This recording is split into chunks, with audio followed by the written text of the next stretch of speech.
Hello, and thank you for joining us today. So today we're here to talk about the early childhood education cohort, Africentric offering that's going to happen in January 2025. My name is Caleb, and I am a student recruitment coordinator here at the campus. And I'm going to start off by doing some land acknowledgements.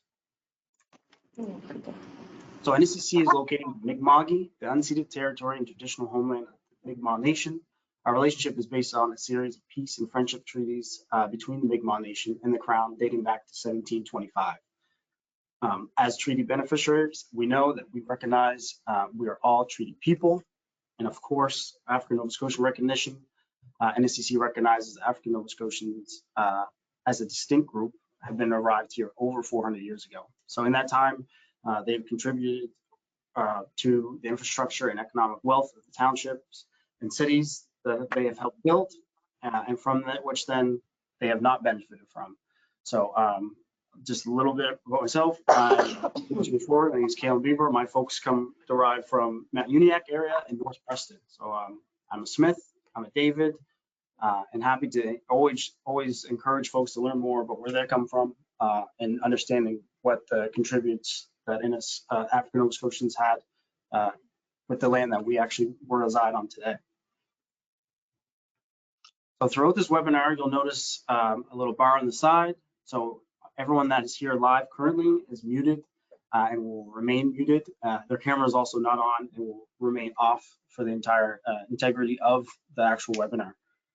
So if you have questions, you're going to notice a little drop-down bar in the questions area. Feel free throughout the whole webinar to drop in any questions you may have. And we're going to leave some time near the end as well to answer some of those questions if we can't get to them during the actual webinar.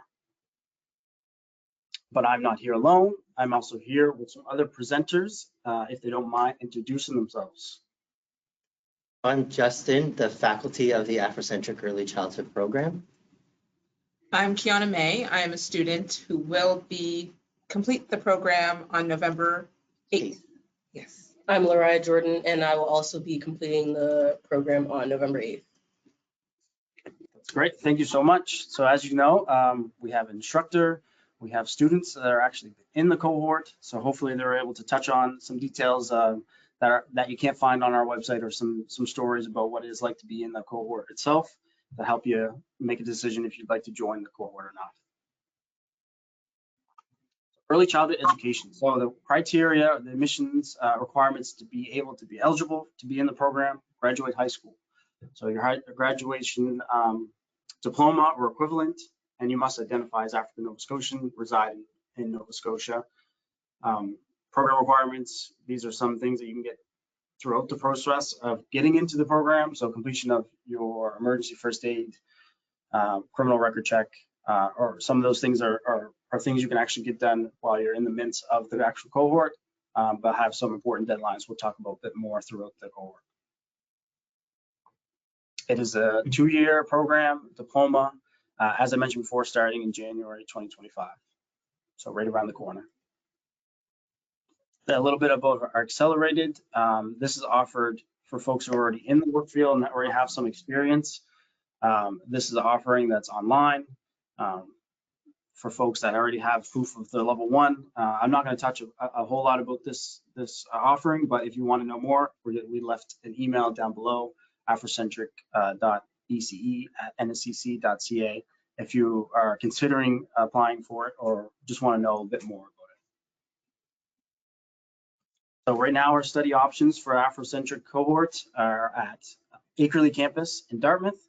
So this is one of the only in-person offerings that we're going to do. The other option would be through our eCampus. So full-time students can expect to be in classes in person at Akerley campus in Dartmouth during Monday through Friday for the duration of the 2-year program. And for the part-time students, that is an accelerated program that's available part-time online, 16 to 23 months, depending on your experience. Okay, I'm going to hand it over to my friend Justin to talk a little bit about the cohort. Okay, so one of the biggest things that we look at is obviously learning more about who you are as an individual and how you will use those skills in working with children. You will learn about child development from birth to about age 12. And all of the courses kind of are separated in the different type of learning that you'll have. So we have different types of experiences of that. What else? In terms of also what you'll learn, you're going to learn through personal experiences as well as experiences I will give you. So we might go on tours to different childcare centers. We might have guest speakers. We might actually go out for walks within and around the community so that it could bring experience into your learning. So that's a big one. Do you have anything you want to add? It's like for me, I enjoyed how hands-on it was. You're not just sitting in the classroom, like you're out getting like real world experiences. And I think that's what made it like most enjoyable for me. And I think you're also learning about communication, how to communicate with coworkers and build those relationships, as well as building relationships with the children and their caregivers as well, and how all of that works together. And I think that's why like the Africentric approach is so interesting, because it's about community. So that's what we're really learning, is how to develop that community in our practices. Also like a lot within yourself, because I worked in childcare before this program, but what wasn't really connecting for me was how much learning about yourself is going to help you better help the children in your career, like in your practice. That's great. Thank you very much. So can we touch a bit about the courses that you'll take while you're in the cohort? Yeah, so we have two years of work, and each semester has about 6 classes. One of the biggest things I find in your first semester is that fundamentals course, learning through a play and observing and recording. Those 3 help you build a foundation on the next 2 years, essentially, because it's always going to come back to how you document children in relation to their development. Yeah. We've also created a new course, which is land-based curriculum, which we focus on working with a Mi'kmaq lens and trying to see how we connect. And we kind of bring in that Africentric, African Nova Scotian perspective in terms of that and how they both can work together, because we've been here for 400 years. And with that, we still have connections to the land. Yeah. So 6 courses, that's pretty typical for an NSCC program, but would you say that there's any challenges with managing 6 courses per semester that students come up with? Well, in terms of the week, you basically take 2 classes per day. Yeah. So that kind of alleviates the concept of time, I guess. Yeah. And it kind of lets us focus on the day of that work. And also I have a lot of work time available. Yeah. Where you have instructional time, but also time to work on assignments. So usually you wouldn't have homework after you leave here at 2 to 2:30 in the afternoon. Me personally, I just feel like if you're using your time wisely, then like there's no need for you to feel overwhelmed with work. And then if you're not, then that's obviously where that can set in. That happened to me a few times, but just the type of teacher Justin is, like he's always there to help you through that and help navigate like whichever problems you may have, which was very good for me. So the workload didn't seem like too much at all. It was actually very enjoyable. And even leaning on our classmates as well. Like I would make assignment trackers, because like I need to see absolutely everything I need to hand in. And so if I made one, I would give it to my classmates. And if I was struggling with an assignment, I would go to a classmate and talk about it. And so if I was stressed, I'd talk to them as well. So I think that goes back to the sense of community, and like we're all here to support each other, and Justin's always here to like listen and help us navigate as well. So even if it seems like a lot, you can do it. You definitely can do it. He's also very organized too, so it's kind of hard to forget about something because it's always posted up, like what's coming up the following week or like what we have on schedule that's important. So it's always there. And I'll That's also nice to hear. that we have, just because we're also in the classroom, On Brightspace, we use that as a platform for all Yes. communication and all assignments. And so if there's anything that you might have missed, it's all there, and the dates and everything are there for students, and it's always open. As soon as you start on the first day, Yeah. it is ready to go. That was actually a lifesaver for me. I know some other people in my class said that was overwhelming for them because you can see your whole entire workload from start to finish. But for me, that was actually very helpful because I'm the type of person, if I'm on day one and I'm working on something for day one, I still want to know what I have at the end of the week. That way I can work at my own pace. So if I want to go quicker and, start getting a head start on certain things that I feel like might take me a little longer, I have the choice to do that. So Brightspace was legitimately a lifesaver for me. It's nice. It feels like you guys are touching every aspect of different learning outcomes and different folks that learn As long as you're differently. checking it, you're good. Right on. Yeah, I'm the type of person that needs to see it out in the, I need to see it all laid out for me, so I know when I need to do what and when Yeah. it's crunch time. So No surprises, yeah. I will also add, in terms of your schedule, you have 4 work experiences, and that works in regulated childcare, but also as you get through it, because you have 4 experiences.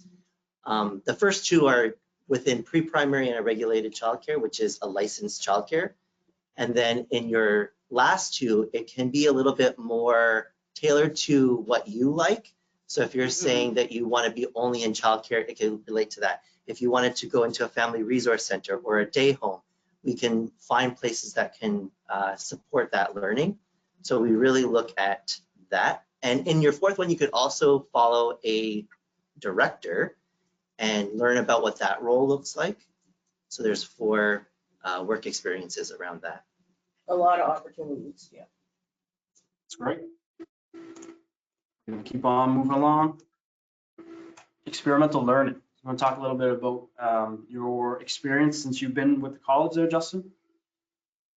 So for me, I've started in December 2019, and my experience previously had been working in childcare for the last 20 years. And so I'm bringing that knowledge into the classroom, but also now that I'm the head faculty here at the Africentric cohort, I'm learning about my own cultural background, which had been lost to me for years. So now I get to be with people that understand the language, and we can share a common ground, I guess, where we don't have to code switch or anything like that. We Yeah. can just be and learn from each other and our experiences. And it makes me stronger as an educator, I feel, by being able to be with my peers, because they're now going to be my colleagues, right? So I find that my experiences have been open, and I want the students to have the same experiences that I had. Yeah, our folks kind of thrive in our own environment when we're comfortable enough to talk about the ups and downs that we kind of go through. So that's nice to hear. 100%, yeah. And one of the biggest things I feel is, because of my learning gifts, I call them, I find that I learn by doing. So for the students, I want them to have that experience of going into childcare centers and seeing it firsthand, and then being able to bring it back to the classroom and let's talk about it and see where we can start building our practice as educators. And did you want to talk a little bit about a typical class size that you Yeah, can sure. expect? So we typically have, in this cohort right now that's graduating, we have 18. So we'd like to keep it under 25, because that allows me the opportunity to really get to know each individual student and what they need, so that it builds the classroom around that individual student, but then look at it as a collective. Yeah, I too enjoy group, not necessarily group work altogether, but the fact that you can talk to your classmates and say, have you started working on this assignment, or trying to get a better idea of where you're at to kind of help you plan out your own schedule and your own life. You're 18 to 25. I'll say one more thing too. Yeah. So in terms of the experiential learning, I've been looking at this kind of journey that I'm on in more of a Ubuntu philosophy, whereas I am well because you are, and you are because I am. And in the beginning, it's sort of, we're just kind of defining those parameters, but then by now we're really looking at what does that actually mean for us as individuals and then as a collective. So I really try to help build that philosophy throughout, and it is just who I am. That is the type of educator that I like to be. So that's kind of, if you want to speak on that, what that feels like in the classroom. I think even in the classroom, it's really cool because we aren't all the same. And so with that, we are making space for the differences in people. But then with that, there's no competition of like, oh, I have to be the best. I have to get this mark or whatever. Like if I'm doing an assignment and we're all stressed about it and I finally find information that has made the assignment easier for me or like easier for me to comprehend, then I'm going to email it to my classmates because I want us all to be able to like elevate our understanding on things. And so I think it's the idea of like, for me personally, I think about my actions and how that would affect the environment of the classroom. And like when I'm speaking, I'm trying to make sure I'm uplifting everybody. And there are even times where we might have hard conversations, but we're able to navigate those with the understanding that at the end of the day, we're working together as a collective. So we have to come back to the same point of that we are all together and we're trying to make change. So, yeah. Also, oh, Go sorry. ahead. No, go right ahead. Okay, yeah. Early on, Justin also, I'm not gonna say unintentionally, but without trying very hard, he made this a safe space. So I just feel like I speak for everybody when I say like when we come in here, we feel comfortable, whether it's something from outside or something from inside, the conversations we're having, whatever the case may be. It's very much a safe space in here. So that comes along with respect and whatever someone else is feeling or their opinion or things along that line. So I feel like that really helps too. Music to my ears. You guys sound like you have a great cohort. I would like to be a part of it. We do. So you not only learn how to take care of children, but you're taking care of each other as well. And that's important because when working with kids, it's not just yourself, you have a team, and it's going to be better for the kids and smoother as a group if you guys can all work together. So it feels like we've already touched a bit about it, like student success, but if you guys want to continue, what it's like to have your level 2 and to be qualified. They're in the process of finishing the cohort and then they'll get their level 2. And so with that, they can work in pre-primary, regulated childcare, day homes. They could be an assistant director. They can even be inclusion coordinators or program coordinators and work with intervention. It opens a lot of doors. I feel like another point just to drive home, I feel like a lot of people feel like after this course, you're only going to work in daycare. There's nothing wrong with working in daycare, but I just really want to drive home the point, like there's so much more this level 2 will do for you. Like you have a lot of opportunities. And that's another thing that Justin really worked hard to make us realize, like, I don't only have to work in a daycare. There's other avenues I can take and there's things I can build off and make something for myself. I'll even say when I was introduced to the program, I was working at a family resource center, and that's always been where my heart was. So I wasn't really sure about joining the program, but my employer encouraged me. She told me like the information, what you're going to be learning will really help with the job. And going through the first year, I feel like what I learned about the fundamentals and like those building blocks really helped me to have a better understanding of how to navigate those interpersonal relationships, how to support people, how to support children. And then going into my third placement, I actually went to a family resource center.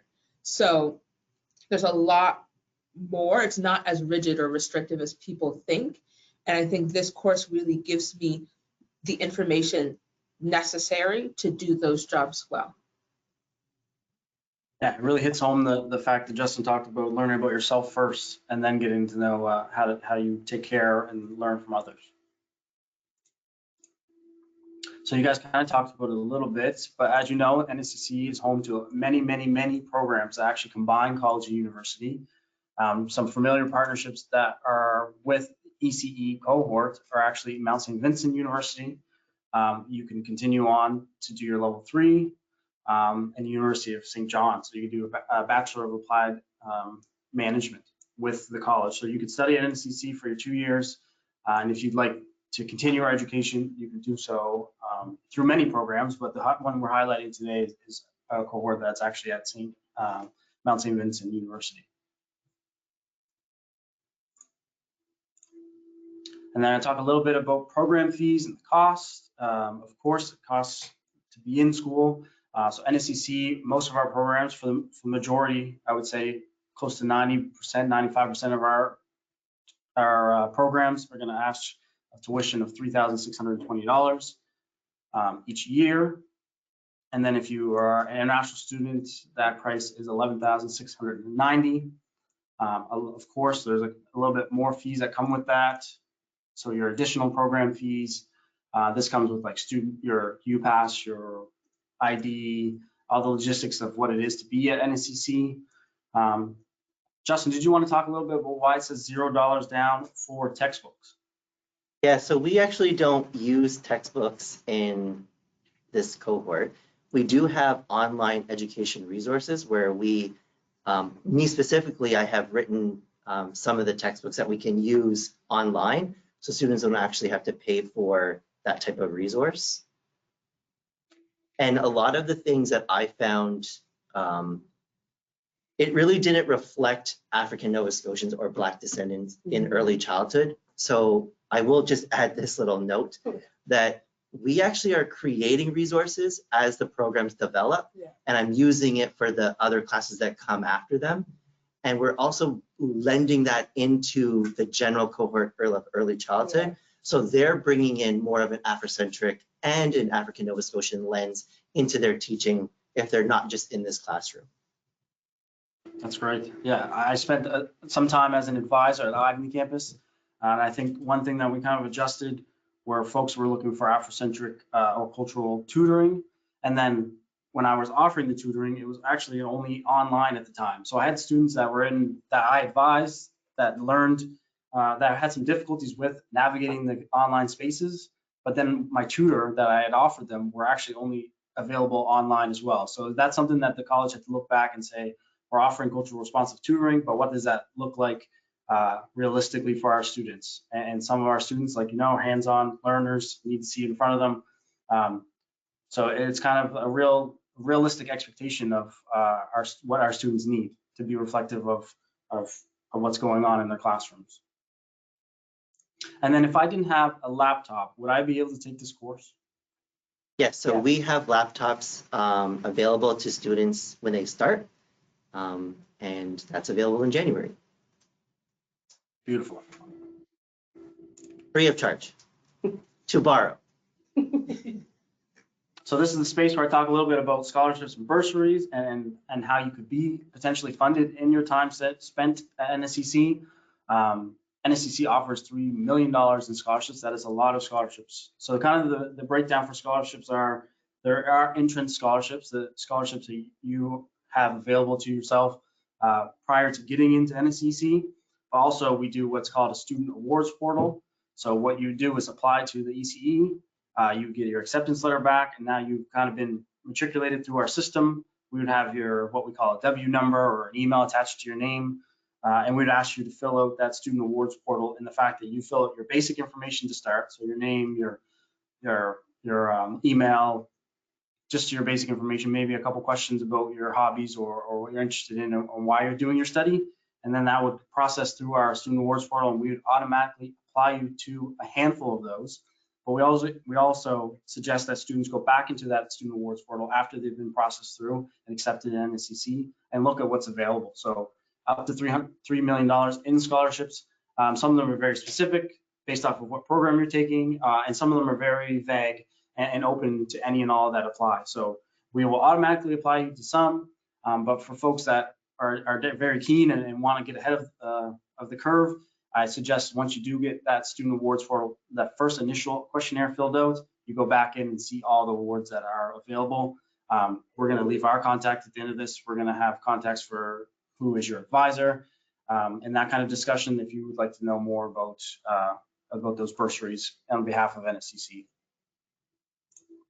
Then I also kind of want to talk a little bit about external funding. So as you guys know, you can get funding from community. A popular one is definitely the Department of Education. So that, as you see, the cohort begins in January, but some of the deadlines are for July. Usually around the springtime, a lot of the deadlines will come up. And as I mentioned before, tuition is $3,620. But for example, one scholarship, if you were to apply for the Department of Education, you could receive $1,800, paying roughly half of what your tuition is, and then continue on to apply for any and all scholarships during your time studying, to continue to look for external resources. There's lots out there for African Nova Scotians. You just have to look a little bit. And then finally, potential fundings that are connected to the ECE cohort, African Nova Scotian scholarships that are basically saying that we're in need right now. So we're in need of folks. This is the reasoning for the cohort, and this is the reasoning these guys are brought with me today to kind of promote and talk about it. It's because we need folks in it. So if you want more information about funding or bursaries or anything that's available to you as a student, or if you're considering applying, you want to know kind of what is available to you to how to fund it, we're going to have our email at the end, and we're going to leave time for questions as well. Student services. So I'm going to talk a little bit about the student services that you have available while you're on campus and you've already been accepted and now you're here with us at NSCC. We have African Canadian supports and African Canadian advisors on the campus. So for Acrely campus, a gentleman that goes by the name of Terry Wright, but there's one that kind of covers for each campus, and those folks are responsible for taking care of you while you're there at the school. So anything in regards to funding, outside resources, if you just need a quiet space to go chat, we have advisors that are on campus that can really help you navigate your spaces, or if you find it a bit intimidating of not knowing what it's like, for example, to meet with academic chair, I suggest meeting with your advisor first and saying, hey, I'm going to meet with my academic chair. Can you give me some tips and tricks of what it's like to kind of ease that, give you a peace of mind of what it is before you do meet with them. The advisors are great. They're almost like the middle person to connect you to where you need to be in the big beast of NSCC itself. So accessibility specialists, as I mentioned before, cultural tutoring that's available to you, and we're really looking at how effective we can be with that and intentional we can be with that cultural tutoring. So it's either folks that have taken the course before and want to come back and help other folks out in that area, or folks that are in the healthcare realm that know enough about the courses that you've taken to come back and help you out with it. So you have advisors, you have accessibility specialists, we have counseling on campus. Do you guys want to talk any about maybe a resource or a service that you've had or do you know about that is at Acrely campus? Or if you had any experience working with Terry? Terry's great. Yeah, Terry's great. I think even if you, I don't want to say like, if you think that it's something that's small, I would still go to Terry to talk about it, because he might have some type of guidance to offer, or even be able to like help you navigate resources that are offered here or at other places as well. I personally also was working with like the accessibility office as well. So I was able to get accommodations necessary to support my learning. And it's really funny because Justin's also very accommodating. So it's even with the accommodations I was getting, a lot of times I didn't have to worry about it because Justin was already so understanding. But I think being in even in any program, having that connection to accessibility is really good. I know even for me, sometimes reading can be hard. So having access to software so I can have something read the textbooks that I'm trying to read to me, like when I'm in Brightspace and stuff, all of that stuff really helped me to be able to feel confident to like understand things in my way, but also just really jump in and learn head first. Also, yeah, just about Terry, even if you feel like you don't want the help, you don't need the help, still just like create a bond with him, because he's a man, he has his hand in a lot. So if you need something, usually he's the go-to, and he's gonna pull a way to find a way to make it work one way or another. Yeah, those folks are African Canadian advisors. They definitely are the puzzle piece to kind of help you navigate what it is NSCC, and you can go to them for any and all Maybe Terry's even on the call right now. I know he wanted to be in this in the webinar, but he's a busy man. But of course, feel free to reach out at any point in time. Advisors on campus, Indigenous advisors. If there are any international students that are on the call or watching back later, we have actually advisors that are tagged directly to international folks that can answer all the details of what it is to get a postgrad work permit or their study permits or any of the details. There's a person that is on campus that is getting paid to do so, and our advisors are kind of the person that connects you to them if you're not sure. So the next steps. So we have our application is $40 if you'd like to apply. I'm also going to mention that right now today is November 11th, but November 16th on a Saturday, we're going to do our open house, and that would be a time for if anyone is interested and on the call or has seen this prior to that, we're going to do open house and offer free applications. So applications fees will be waived for that day. Open house runs from 1 o'clock to 4 o'clock. And if you're watching this back, it's an annual thing. So we usually offer at least 1 or 2 open houses events where we're going to offer free application. So that's a time for you to get that whole thing waived. So especially if you're not sure for a fact that you want to be a part of the cohort, or if this is something that you'd like to do, you could do it at free of charge, right? So no risks. You would receive some communication back, I can say roughly within 3 to 4 weeks from our admissions team to let you know about your application. And then if you were to be accepted, you would be asked to put down a $200 deposit. And as you know, this cohort is right around the corner, so classes would begin in January. Can I add something? Yeah, of course. If you are interested in the open house on November 16th, I'm actually going to be here in person. So if you have the ability to come here, I encourage it, because then you can have a conversation with me in this classroom, and hopefully I can help answer some of your questions. That's right. And also, I think we'll have the contacts as well. So folks that aren't able to attend, we can always provide emails, and you can reach out to our admissions/recruitment team to answer any questions. We offer tours. We offer for you to come in and see the building, introduce yourself to some instructors. We do open house. We do any and all. So if you have any questions throughout, feel free to contact us that way as well. And then, as I said, I was going to leave some time at the very end. If you have any questions of folks that are online, feel free to ask. I'm going to probably stay on the call for at least 10. We'll see how it goes, depending on how many questions. And feel free to ask those questions in the chat. So as I said, the drop-down menu will be there to show questions. You click on the little arrow, and not everyone can see your questions. These are questions that are sent directly to us. But also, this is a time for my folks who have politely joined us today. If there's anything else you'd like to add or discuss, feel free.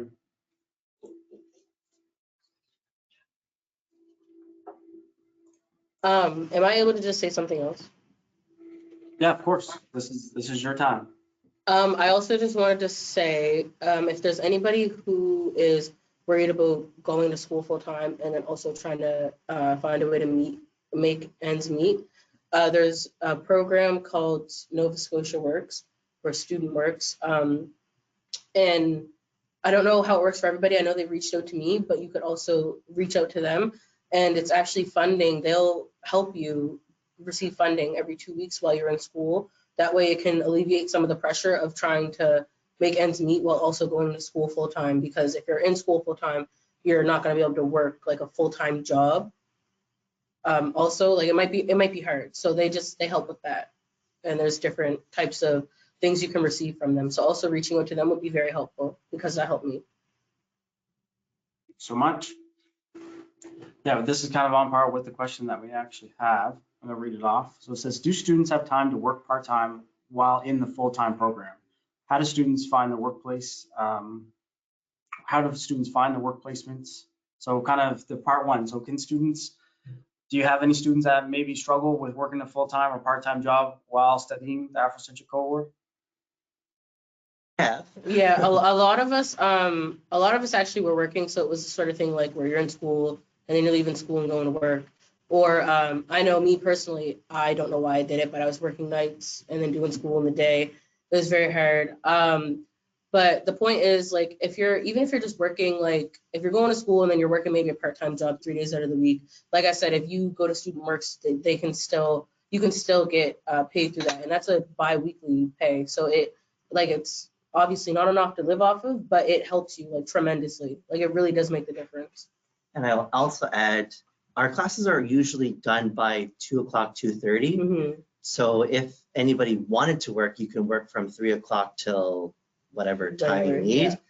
Yeah. But also what I would suggest is when you complete your first work experience with us, that also leads into summer work potentially. Mm-hmm. And you can work for the entire summer because we're done in May or at the end of May. So you have June, July, and August to kind of work with the childcare center if that's what you want to do, because they do have student grants that a lot of childcare centers apply for in the summer, and that allows the payment for that student, and it's not coming out of any other budget. So I recommend being great at your placement so that you can get the job for the summer. I mean, you want to be great anyways, just because that's what you're there to do. But that's really where like networking and things like that come in, because you can make those connections. And if you show them you're a good worker, well, then you're already set up for a job, or even a part-time job, maybe, if that's what they're able to do for you during the school year to help you out. So, and even for me personally, so this last summer, I was working at a family center, and it actually came right after I did my placement with them. And it's funny because I find in social situations, sometimes I'm a little awkward. And so the idea of networking is like really stressful to me. But because of the confidence I built in myself and the work I can do and what I can offer to any workplace that I found in this class, I felt confident going up to the director and being like, hey, I really am enjoying it here. And if you are hiring for the summer, just know that I'm interested. And so that also kind of encouraged me to keep just doing my best. So by the end of my placement, they were talking to me about possible employment opportunities that summer. So I think this class is really great because it also gives you, when you're learning about yourself, it's giving you the confidence to know what you're worth and what you're bringing to a table. And the fact that the knowledge you're bringing is so important. And so many people, so many organizations and workplaces are really hungry for that information and that perspective. I feel like also a lot of the times people feel like they need the job and not the job needs them. But like in this, we realize like the things we're learning and the things we're doing day to day and the experiences we're having, like people need that. Like it's not just I need you, like we need each other. So it's like knowing, like she said, knowing your worth. If you're not comfortable where you are, you feel like you're not being treated fairly or whatever the case may be, there's always like another job out there. I'll also say about finding placements. My mom will always say, like, open your mouth and say something. So like, if you want something, you got to speak out of your mouth to get it. And I say that because we'll visit a lot of different daycare centers and we'll see a wide variety of different philosophies and curriculums and things like that. And so there have been multiple times where we've all went and somebody's really liked the environment and they've said to Justin, I want to do my placement here. And then they went and talked to the director and then we're leaving and they're like, yay, I'm doing my placement here. So it's like, if you go somewhere and you're like, wow, this is a cool place and I'd love to learn about it. If you just open your mouth and say, like, it's like one of those things where it's like, there's no wrong answer. Like, just open your mouth, say, hey, I think I'd like to be here for placement. And then they'll make it happen. Yeah, Justin's rocking a big old proud smile, and I don't blame him. It's been great so far. And so you're speaking about the placement. There's a question in the chat. It asks, are students responsible for finding their own placements, or does the instructor play a role in helping find one, or is it a balance of both? So I usually like to help in the first one or even the second one. And that's usually done through a conversation with that student. And they'll pick like 3 places, or if they have no idea, I'll learn a little bit about them and I might suggest a place to go. I do encourage, actually, in the first time that you're going out, We actually have 2 lab schools. One of them is the YWCA in Spryfield and in Dartmouth, and the East Preston Child Care Center. So out of those 3, I kind of enjoy sending students there for the first experience so that we're not kind of going around trying to find where to go. Now, if somebody had something different outside of those 3, it's a different conversation and we can kind of look into where you might want to go. But I usually create that first initial state, and then it's up in wherever you want to go in your second, third, and fourth. I hope that answers. That's great. Yeah, But, I feel yeah, the student towards will the end, there is a point where it's then your turn to, you know, use what you've learned and go out of your way to email them and be like, hey, this is my name and this is what I'm looking to do. I'm hoping to set up a time. Like, so it does give you that chance to do it on your own, because at some point, you know, he's not going to be there to do it for you. exactly. I can also add, from what I remember, I think the first placement, Justin was like, so these are your options for like age range. And then you're choosing your top 3. And then he would kind of try and help us work that out. And then the second one, he basically sent her an email basically saying, okay, guys, you should give me some ideas of where you would like to be, and we'll see if we can make it work. And then by that point, I feel like it's like we know who we are, we've seen a lot of centers, and we're building that confidence. So then it's like, okay, actually, I think I've seen this center. I want to go here for the third one. I know in my first semester, Justin, in a conversation with Justin, he had mentioned the family center where I did my third placement. And so that always stuck in my head. So when it came time for the third placement, I talked to Justin about it, and that's where I went. So I find things happen very organically. Yeah. And even with the like reaching out to them, I feel like we were all like sitting in class very scared to like send out the email It was to the stressful. director, like, hey, It we was a want to do stressful placement time. here. But Justin was there to like talk us through it. Like, no, you can say this, but put it in your own words and all that stuff. So even though we were scared, we weren't doing it alone. So yeah. You know, so some students could come into the cohort with an idea of like, oh, I'd like to work with this kind of age range. But then, as Justin mentioned, a sense of yourself and a sense of who you're going to be working with, and that may change throughout your cohort. It definitely, it will. Actually, it will 100%. Like, I guarantee you what you come in with in the beginning is not going to be what you leave with in the end, because of all of the growth you experience and the things that you learn you can do, but it's a good thing. Okay. Like what I had expected for myself in the beginning, I wouldn't even think about just keeping my mind that small at this point now. Okay. There's another question in the chat. It says, could I open a home daycare if I graduate from this program? Yeah, there are Yeah. agencies that I can help you get connected with, depending on your location of where you live or where you want to live, because there's a lot of home agencies that will help you start that up. And there's funding to help renovate or make things happen so that you can get that. And I'm actually like looking into that route now. So that's the route I'm looking to take. But also keeping in mind that I'm not stopping there, because like I said, there's a lot you can do. That's just going to be like the foundation for it. So keep that in mind as well. Right. Another question was, if I take, can I take the program if I already have my level, or can I take the program if I already have my level 1? So that's a great conversation to have with our academic chair and myself, because we can look at what you have in terms of the coursework, and then you can be placed, like we had a student who completed all of year 1, took time off, and then came back to pick up level 2, and then is graduating now. So it's definitely a conversation that we need to have when you enroll. And Chris Christensen is the academic chair, and we can make a plan that works best for you. Okay, so it's kind of like a case by case. If there's anyone folks It that are is. listening back or in the live chat today, feel free to reach out with that more specific question for you. I will also add, if that person who has a level 1, if they're currently working in the field, I suggest looking into the accelerated program, because that program is designed for people currently working in the field leveling up. Perfect. That's great. Got one more question for you. Can I take the program, or sorry, what is the ECE classroom like? I think we got a little sense of it already, but what is the ECE classroom like learning wise? How hands-on is it? I mean, it's very hands-on.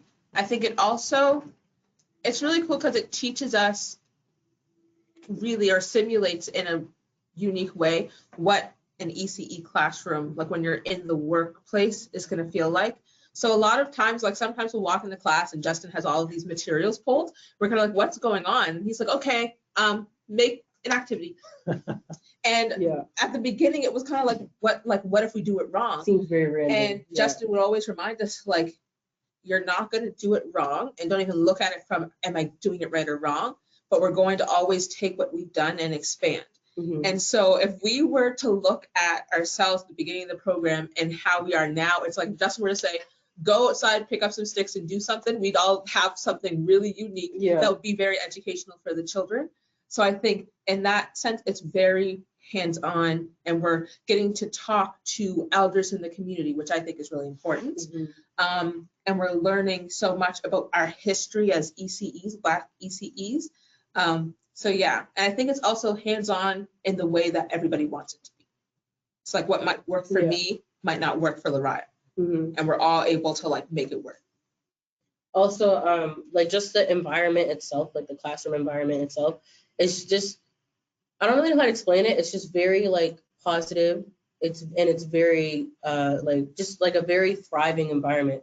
Like when I come into here, I'm prepared to do what I need to do. It's like no negativity. It's very positive in here. Like, I don't know, it's just a perfect space for learning. When I compare this to like high school or other places I've been, it's like, I don't really feel like, me personally, I feel like I didn't know proper education until I got here.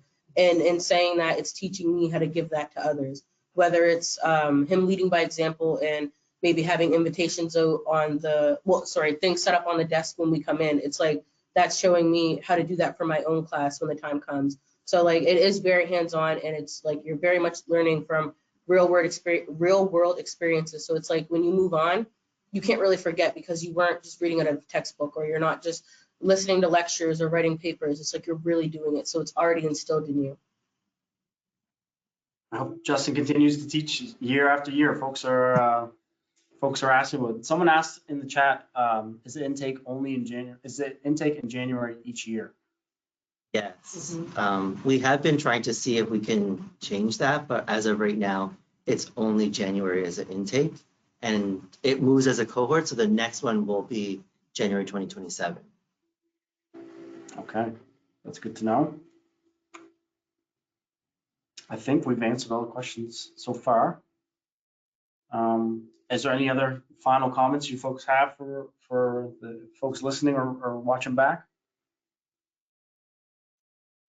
I think for me, I would say, don't stress about it and be authentic to yourself. One thing I learned being in here is that when I'm showing up as me, and the truest form of me as that evolves, people are going to respond to that well. And we all are able to put ourselves into our work uniquely and bounce off of each other. So I think, don't be afraid, and it's natural to feel anxious, especially going into a new situation, but just knowing that as the relationship develops in the classroom, it's going to be such a strong interpersonal bond, and you're able to lean on each other, but also you're able to lean on yourself, which I think is the biggest thing, is to learn that like you have the strength to be able to achieve what you dream to achieve. And also that bond comes like fairly quickly. Like, fortunately for me, when I started, I knew a few other people, but just thinking back on it, even if I didn't, just the way we went about things, the bond built very quickly and very organically. Like maybe not even 2-3 weeks in, I felt like I've known them for like forever. So it's like, don't be worried about any of that type of stuff when you come in. Just worry about yourself, getting to know the people around you, and then just working as a team, because that's really what it is. At no point do you need to feel overwhelmed or like alone or overstimulate, any of that stuff, because we move as a collective. So it's everybody. It's not just you alone. Beautiful. I believe that is all the time we have. And I really, really appreciate you guys being here with me today. You guys are not paid actors, as some folks may think from home. Very authentic. And I think when you do get that cohort together and you have provide a space and the instructors are taking the time to provide a space for you to be yourself, that's when you do your best learning. So hopefully the folks at home got all their information there, and the folks that are watching this back can take a second to see if this is something that they want to take advantage of. Justin will be there for the future. Who knows how long he'll be there, since folks are speaking so highly of him. But yeah, thank you guys very much for being a part of it today. And that's all we have. Thank you so much. Thank You guys, yeah, thank you guys for being with us today.